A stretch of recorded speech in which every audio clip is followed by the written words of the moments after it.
Hello, and welcome to the Orthodontic Products Podcast. I'm your host, Allison Warner. Joining me today is Dr. Greg White.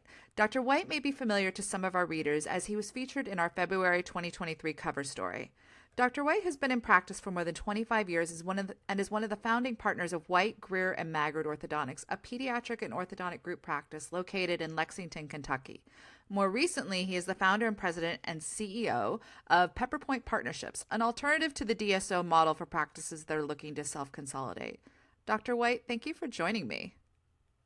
It's my pleasure. Great to be here, Allison. Thank you. Great. Well, so the reason you're here is you recently wrote a white paper called The State of the Dental Industry, and it looks at the rapid consolidation in the field led by private equity and kind of offers predictions for the future. And that's what we're going to focus on for this conversation. So I want to start with, what was your motivation for the paper? Well, the primary motivation came as a result of me being invited to and speaking on a panel at the DSO Summit in Austin, Texas, back in October of last year. And during that panel discussion, it was called Point to Counterpoint. Really, the whole idea was private equity against other alternatives that were out there. And so it really became obvious to me during the course of that panel and then the conversations that I had afterwards that there were a lot of people in the dental industry that really do not understand all of the nuances associated with private equity backed DSOs and what that model looks like and what the end result of that can be and mean for all of the primary stakeholders in dentistry, primarily the dentists themselves, the communities that they serve, and the patients that they treat. Okay. So your thesis is that the dental industry is undergoing a lot of change. If anything, it's a constant in the industry. And one of those changes is that rapid consolidation of practices. But before we get to what is happening today, can you talk about how consolidation isn't necessarily a recent phenomenon? This actually goes back to the 90s, correct? Yeah, it does. And I can remember back in the mid to early 90s actually exploring it. There were a few different companies that had popped up. I can think of OCA, Apple Orthodontics, Castle. There were several of them, and I even went out and visited one of the corporate offices just to try and get an idea of what it was. Simply because anything that comes in new to my profession, I'm curious about it because so many things can be positive, and you can have disruptions, positive or negative nature. And so you had a lot of different issues that occurred with some of those and many others that tried to start in the 90s. But the primary thing I would say is that those disruptions were minimal and it really didn't take off because, number one, there wasn't a ton of private equity in it. There wasn't a lot of momentum behind it. There weren't that many of them, and they never really got the critical conversations going in a big way.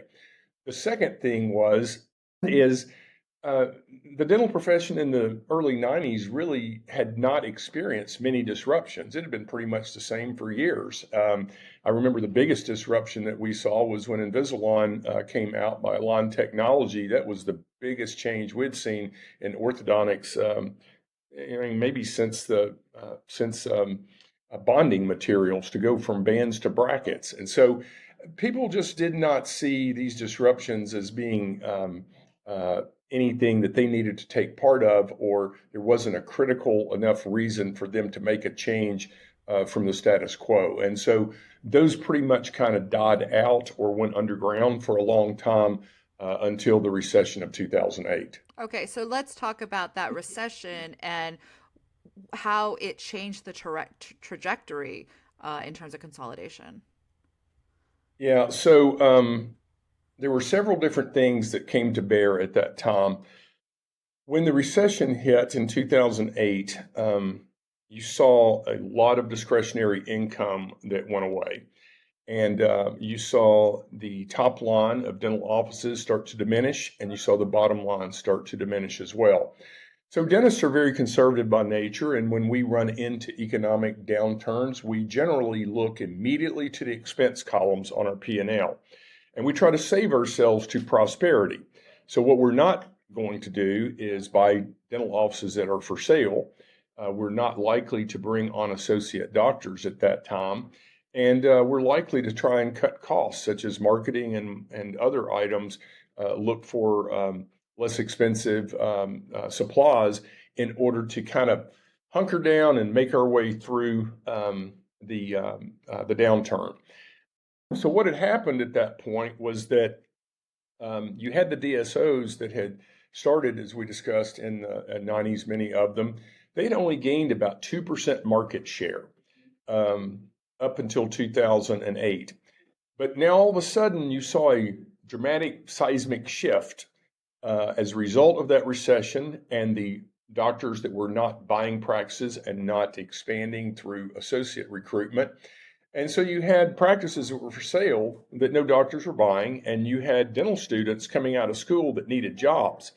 And that was very much exacerbated by the fact that the student loan debt had doubled over the 7 years leading up to that time. And so these kids coming out of school had a lot of debt, much more so than their predecessors. They needed a job, and the DSOs were there. And so the DSOs started hiring these kids coming out of school, and started buying these practices that were for sale.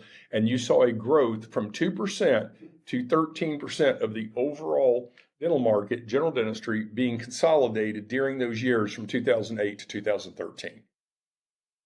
Okay. So then can you talk about how the growth pattern of DSOs in the dental industry and what is spurring that growth? So, because I know in 2015 there was about 12%, but now in 2023 we're at about 34%, you wrote. So in 2008 through 2013, you had these platforms, these DSOs, which are basically platforms to be able to handle many of the administrative services of the practices that they had purchased. And these platforms became very intriguing to private equity. Private equity started looking at this fragmented industry, dentistry. They started taking a look at the balance sheets of these practices and realized these practices have like a 35-40% cash flow.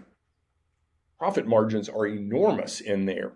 If we can somehow figure out a way to grab a hold of some of that profitability, that could be a really, really good investment for us. So what's the best way to get to as many of those practices as possible?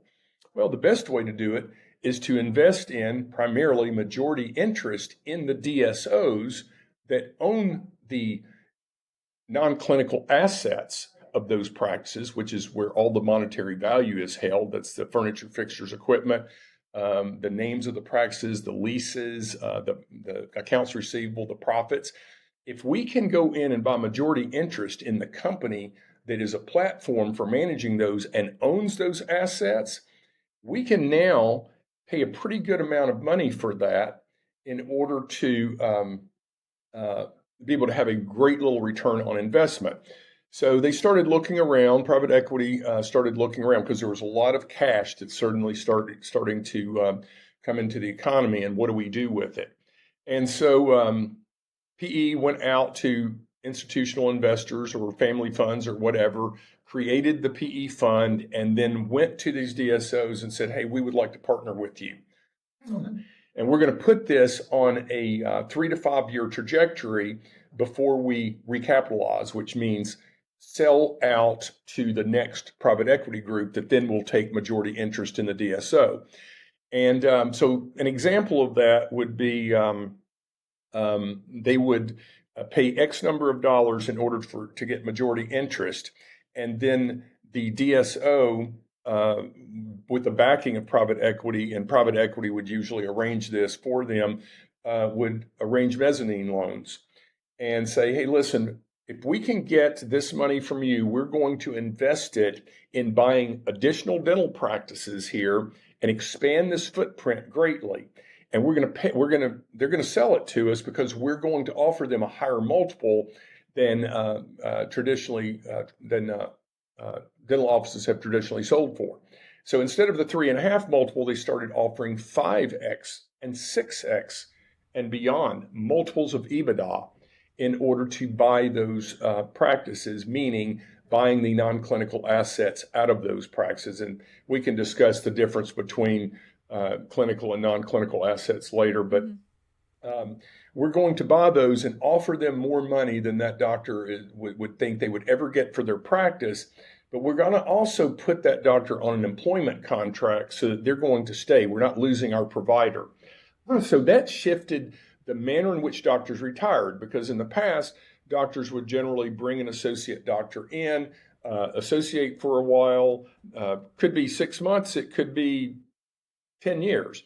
They would then sell that associate interest in that practice and then eventually sell the practice out. In many cases, they would bring an associate in and say, I want to be out in 6 months. I'll sell it to you. We'll do a transition for 6 months and gone.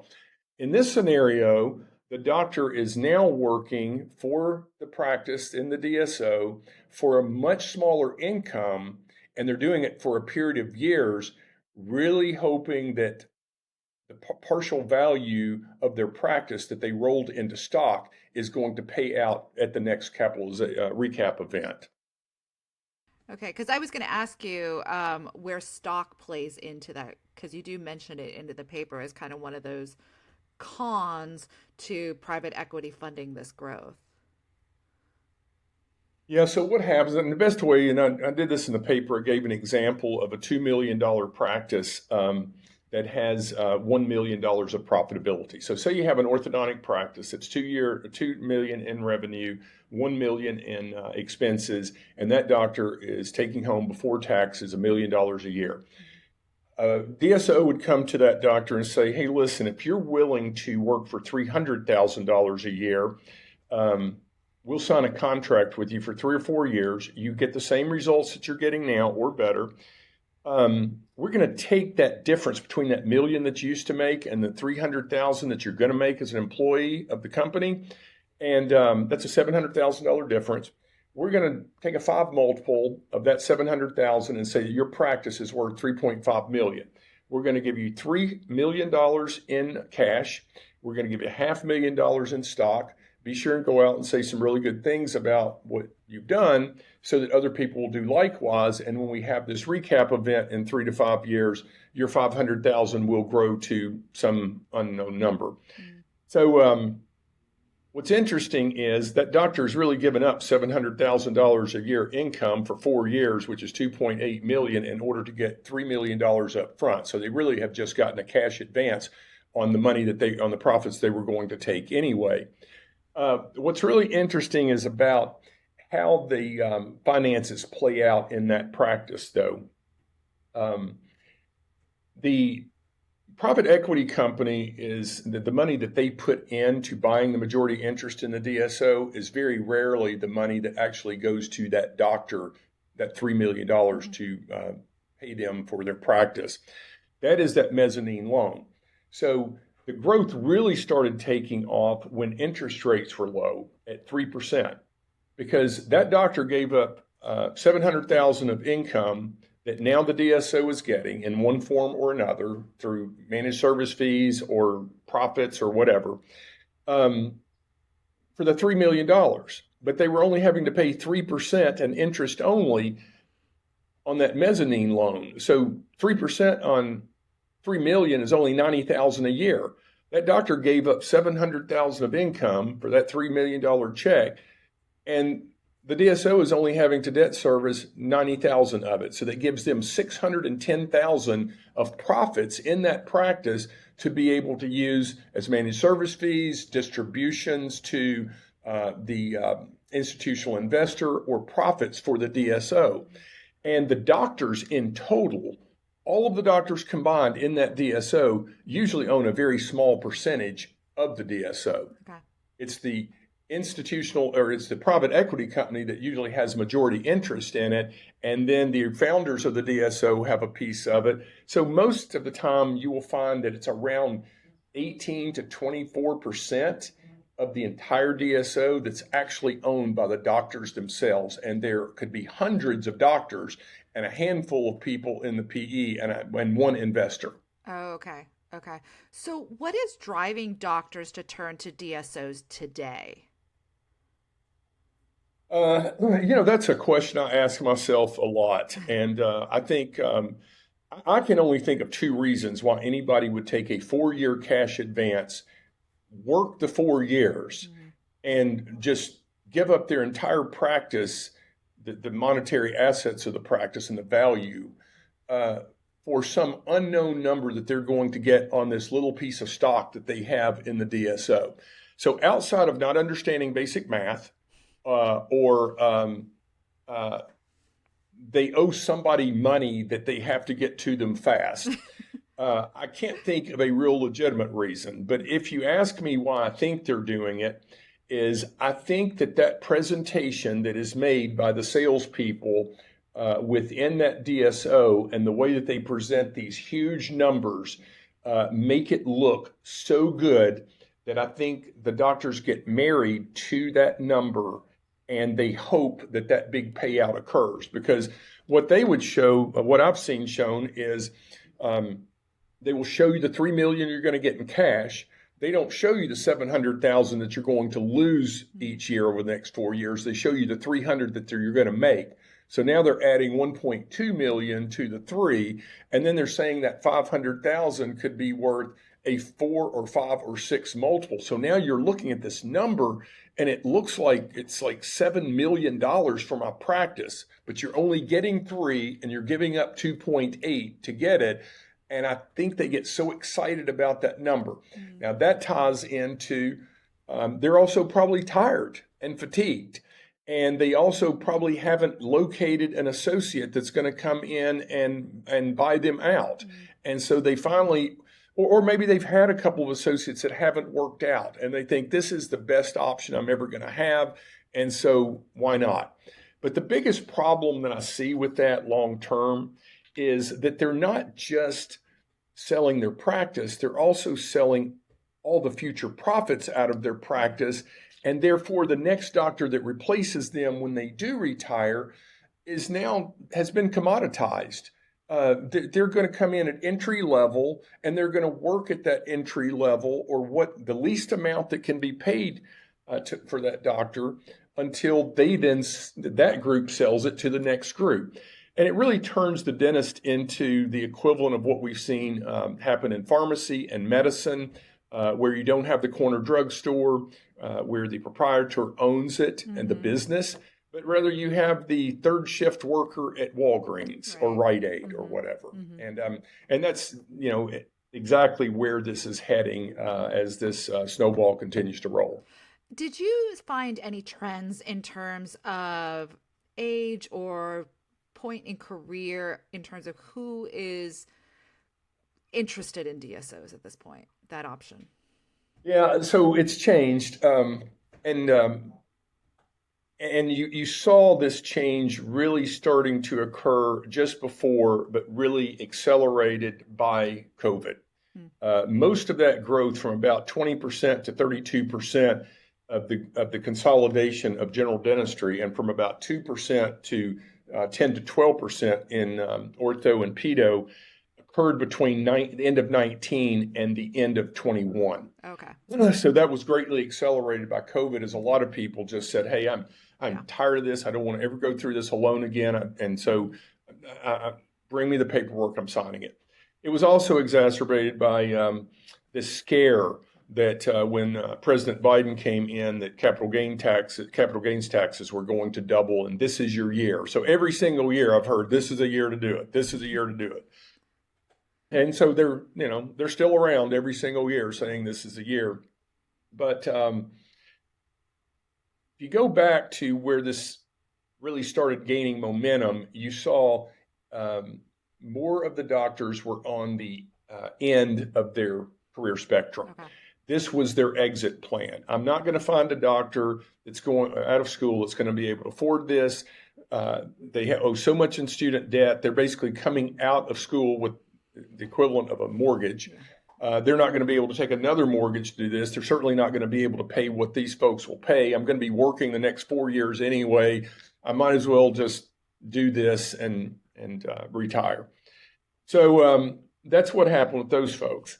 Now what you're seeing a lot of is the younger folks that are starting to do that. And they're doing it for a a few different reasons. One is they do have the student loan debt, and this is an opportunity to get some cash up front to be able to pay that off and get that burden behind them. Okay. They're also promised these multiple recapitalizations, or the opportunity for them that you're going to be able to cash out some of your stock, roll it into the next one, roll it into the next one. Instead of taking the full $3 million, take $1 million of that plus the $500,000, roll that in, and now you don't have $500,000 that's going to be yield you a 4x or 5x, but you're going to have 1.5. And so they're buying into that. And who knows how that's going to play out. It's going to play out well for some and not well for most, I suspect. But it is a really good way of keeping folks in what I called indentured servitude long term. Because if they make the wrong play on that and it doesn't pan out, what are they going to do now? What's the next move? Are they going to go out and start all over again? They're not going to really have the funds to be able to purchase a practice. So they're going to be there either way, is my thought. And so I think you're going to have a lot of disillusioned people that are going to come through this. How much you're going to hear about it, I don't know, because I think it's going to be very embarrassing to talk about it much. Yeah. Well, you touched a little bit there about what this means for younger doctors selling their practices, but I'm curious, what does it mean for younger doctors who are coming out of their residencies and looking to get started in their careers? What does the growth of DSOs do to them? So what's happening right now is, and I have been to probably 18 to 20 dental schools, mostly the residencies in ortho and pedo over the course of the last 6 months. And very few of them are going to be able to buy a practice. Very few of them, if any, are going to be able to start a practice because of the amount of student loan debt they've got. And so they are definitely ripe for recruitment by the DSOs, and their thought in their minds at that stage of their career is, well, I'll go work for DSO for a little while I'm figuring it out.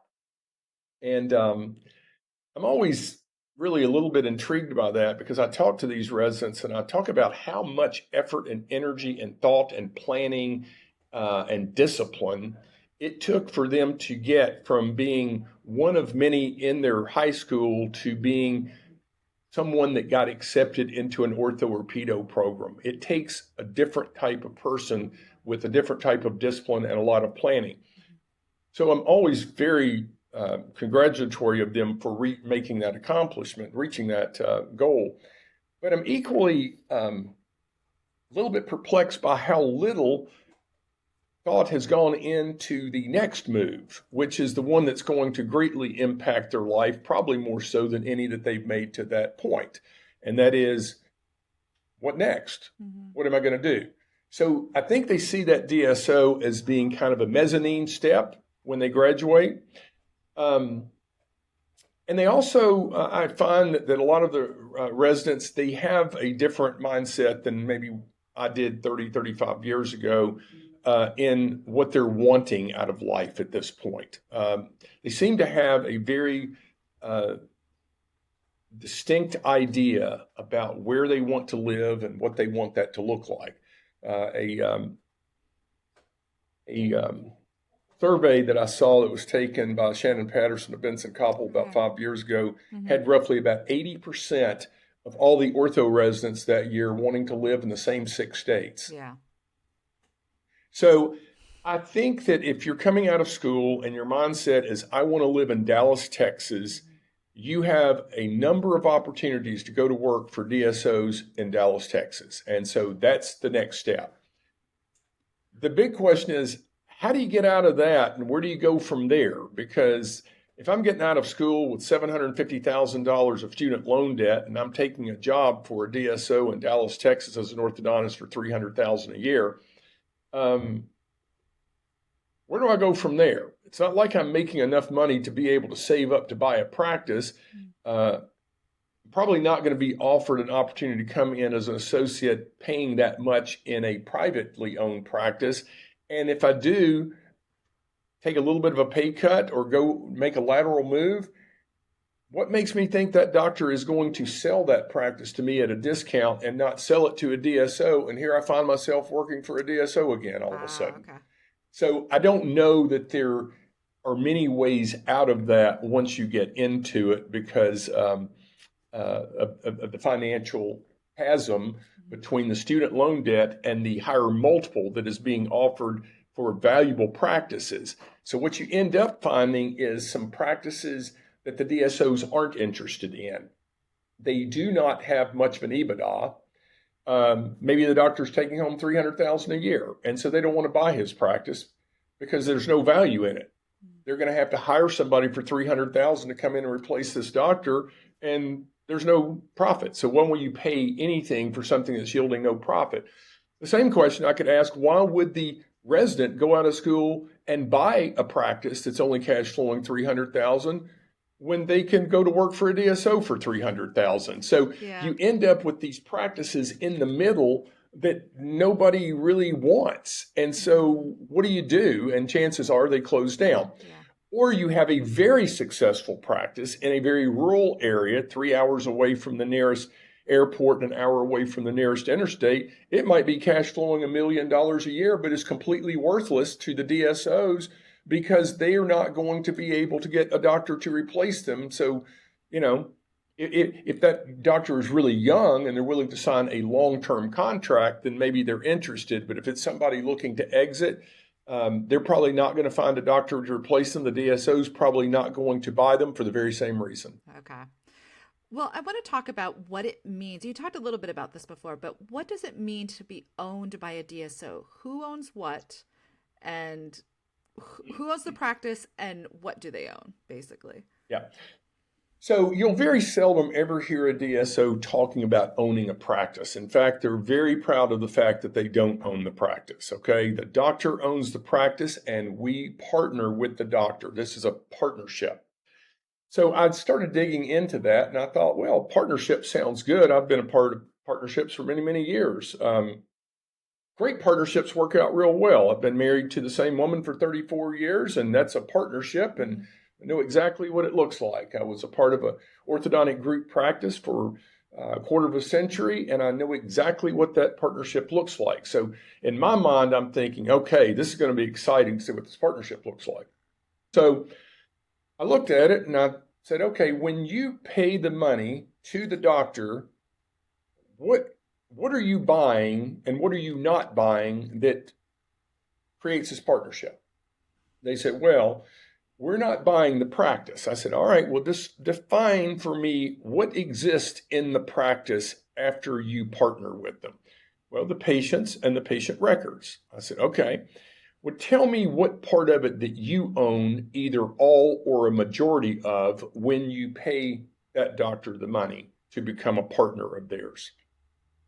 I said, well, we own anywhere from 51% to 100% of the non-clinical assets. I said, all right, so what are those? I said, well, that would be the furniture, fixtures, equipment, the accounts receivable, the names of the practices, the leases on the offices. I said, so, and the profits. So you own everything that's of monetary value, and they own everything that's not of monetary value. So how are you partners? They said, well, they're still doing the dentistry. I said, okay, so the partnership is that they do the dentistry and take on all of the liability associated with doing that dentistry for entry level pay, and you guys get all of the rest of the profits out of the practice through one form or another. Mm-hmm.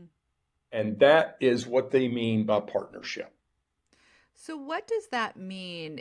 Say there was a case where a doctor got kicked out of the practice or somehow was removed, they wouldn't own anything and they could just install another doctor in there, correct?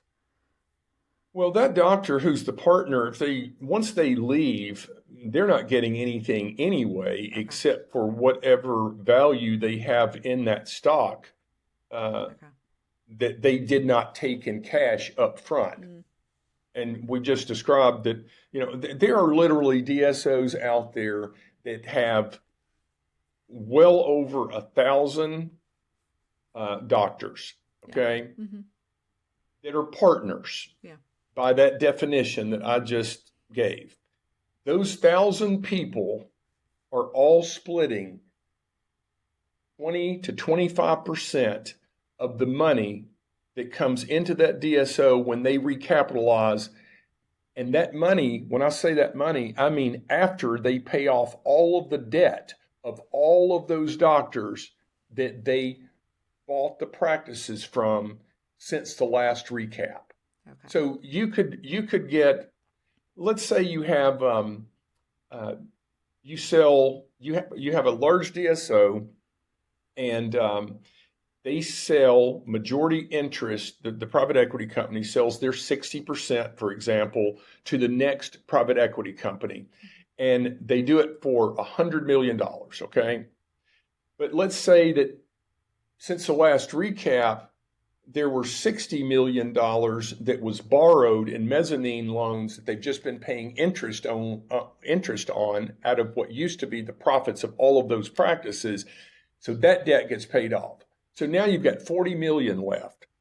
Well, those doctors, if that DSO is owned 20% by all of the doctors, of that, $40 million that's left, Yeah.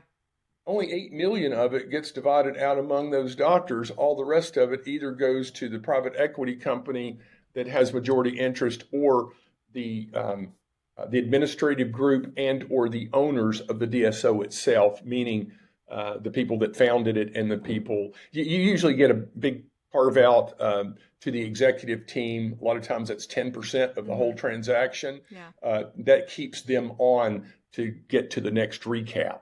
So the doctors are getting pennies, maybe nickels on the dollar out of that after it's all said and done. Okay. So they don't care if that doctor leaves. That doctor's going to stay until that recap, and that's all that DSO cares about, because it's not their problem after that. It's whoever bought them. Now they're going to try to have them looped in for a period of time after the recap, because if they've got the doctors in place, the longer they have them in place, the better off that is for what the value they're going to get at the recapitalization.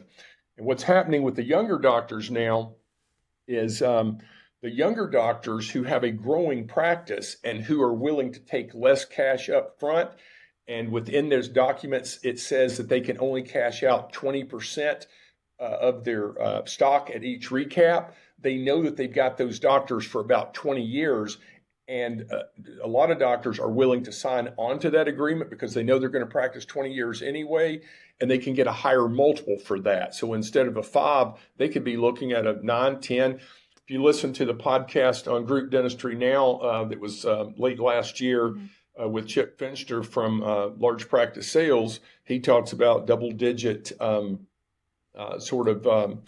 multiples in scenarios just like that. Okay. Okay. So what does this all mean for the patient and the community? So I don't think you have to look too far or do much guesswork. This is private equity, once they entered through the medical service organizations in medicine, and once Walgreens and Rite Aid and CVS started buying out or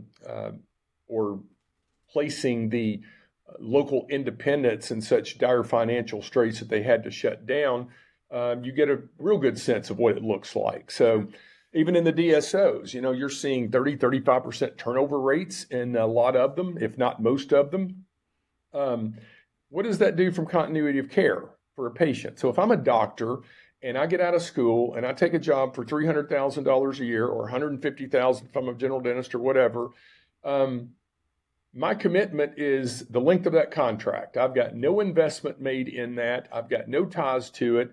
I can take a look around and see where I want to live next, and Florida sounds good. If I get a dental license there, or I've got reciprocal opportunities for license in other states, I just throw a dart on a map and take a look at the DSOs and see who's hiring and what they're offering, because they're all trying to incentivize people. Signing bonuses, 25, 50,000, moving expenses. So you could do that every 2 years and take that signing bonus and take the job that's going to pay 10, 15,000 more and see the world that way. Yeah. What that ends up being is a lack of continuity of care for the patient long term. And if you don't have ownership in that practice, meaning control of the profits and the dollars and the P&L, you're not going to commit any resources to the community and community involvement. So you have a deterioration of commitment to community and continuity of care to the patient and high turnover rates and all that goes with it. We've seen it in medicine. We've seen it in pharmacy. You're going to see it in dentistry as well. As consolidation is going to continue to occur, you'll get people that will say, well, it's only going to be about 50% consolidation. Well, it may be 50% consolidation, but it's going to be near 100% of all of the practices that they want. You're right. I grew up on a farm and we didn't pick 100% of the tomatoes out of the garden. We just took the 50% that we wanted, and the rest of them weren't good enough to eat. So that's kind of what you're going to see. It's a little bit misleading when they say that, I think.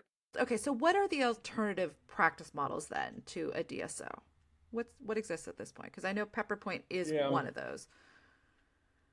I looked around at this. You have to realize, Allison, that I had 19 orthodontic offices. Me and my partners did, and we were absolutely ripe for to sell. We had a back office platform that basically performed the same functions as a DSO. And in fact, that's what PepperPointe was. It was simply a location where all of the administrative functions for Whitaker Maggard's 19 offices were performed. It was part of the whole, it was all the same thing. And so we had PE groups that wanted to use that as a platform in order to, this was easy, come right in, the platform's already built, the technology's in place, the systems are in place, we've got 19 offices here, let's rock and roll, let's go. And I explored that and came to the same conclusions that I've just covered with you today about what that true value was. And it didn't make sense financially. It certainly didn't make sense through my core values of selling out the next generation of doctors, especially given the fact that I have one daughter that's a pediatric dentist and another that's graduating from dental school this May. I didn't want to leave the profession worse than I found it. And so I started looking around, and you have to be really careful when you listen to what people say about, well, this is doctor owned, this is a partnership. We're we don't. We're going to always maintain majority ownership in it. Those types of things. This is what I've come to realize: no private equity company or family fund or any venture capitalist is ever going to invest large sums of money into purchasing a DSO without having control of when it's going to sell. You're never going to see a situation where it's like an institutional investor calls up the PE group and says, hey, we would like to exit this. When are we going to be able to get our investment back? We've gotten nice returns, but we're ready to kind of shift into another direction.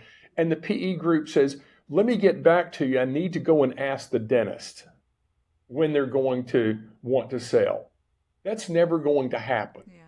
They have control either through majority ownership or they have control through the board. To be able to sell that when they want to. So I looked at all of that. I didn't like the fact that it made no sense from a financial perspective, core value perspective. And so we decided to do something different. And that's what PepperPointe really was hey, it's the idea that nobody needs all of this cash up front, or if you don't, but you want the protection and you want to increase your income going forward and you want an exit strategy. And you want to be able to transition ownership from one generation to the next, and you would like passive income in retirement and the equivalent of a 10x multiple when you add that together and leave the profession better than you found it rather than worse than you found it, then this could be something you would be interested in. So it was founded out of the idea that we wanted to protect our legacy here in Kentucky. We wanted to protect what we had built. We wanted to be able to create a transition for the next generation of doctors, but one that they could afford and would protect them and help them grow in this economic environment that we're in this consolidation environment, and create the best. And this is what a model has to be in order to be the most successful model, in my opinion, and to be the best model. It has to produce the absolute best financial outcome for the incoming doctor and the outgoing doctor. It has to have great alignment for all of the stakeholders. And the stakeholders are the communities, the patients, and the doctors. And it has to be the most sustainable. So if the question is asked, well, what's the most sustainable model? The most sustainable model is the one that can attract the next generation of doctors. No model is sustainable if you have doctors retiring or dying and no one to replace their work. That's it. So which is the most sustainable model, given that definition? It's going to be the one that is going to provide for those incoming doctors the best possible financial result and the most security and the best long-term plan for them in both of those realms. So it's easy for us to win that from that perspective because this is about ownership. It is about absolute transfer of true ownership, clinical and non-clinical assets from one generation of doctors to the next, as my daughter became a partner in the group on January 1st. And when you don't have all of the hands in the pot, such as private equity and the institutional investor, then all of that money stays in the company to be distributed to the partners, of which 100% of those partners are the doctors. So PepperPointe does not own any of the practices, doesn't own any of the clinical or non-clinical assets at all. We simply unite the doctors together and then guide them forward in a group because they do not have the experience to be able to manage a group practice of 30 or 40 locations. So we have brought together 4 of those such groups. One was 50 locations, one was 42 locations, one was 20 locations, and one was 24 locations. And so what PepperPointe does is help strategically manage those forward. So the actual managed services, but also the strategy and the tactics in order to grow. And we have been able to produce in those first 2 groups anywhere from 20 to 35% growth since 2019, and we've been able to increase profitability between 27 and 40% for those groups since 2019 and 2020. And when you think about the headwinds during those times, we've had COVID, supply chain shortages, and the highest inflationary year in 40 years. So we beat the industry. The industry was probably down 1 to 2%. Right. In those years, not 21, but if you take a look at 22 and 23, and during 22 and 23, we were having double-digit growth in both profitability and revenue while the rest of the industry was stagnant. And one of the reasons for that is there's no, we're not capital intensive because nobody's getting these big checks that we're having to borrow up front. They're getting increased income as time goes on. They're getting the transition from one generation to the next, and they're getting the passive income in retirement. So it's a different model for a different time, for a different type of people. These are not about quitters. These people that we help bring together, these are fighters wanting to fight for their backyard. They don't want to give up their income. They want a path forward, and they need guidance and want guidance in getting from here to there. Well, before we wrap it up, I'm just curious, what's your message to orthodontists who are in private practice and looking at the road ahead? So, one of the things that we've seen since interest rates have gone up and the early adopters have already jumped on the DSO bandwagon Mm-hmm. is you're now seeing a more tentative group, a more thoughtful group of people that are taking a look at their options. And I think that's good. I think that's really good. I believe that anyone that is in practice right now should absolutely start contemplating their exit.